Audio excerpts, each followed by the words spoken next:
Men hvad er det så, der sker? Jo, det der sker, er, når man kommer ægget ned i ferskvand.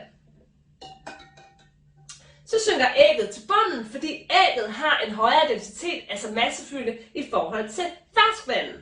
Når man så kommer ægget ned i saltvand,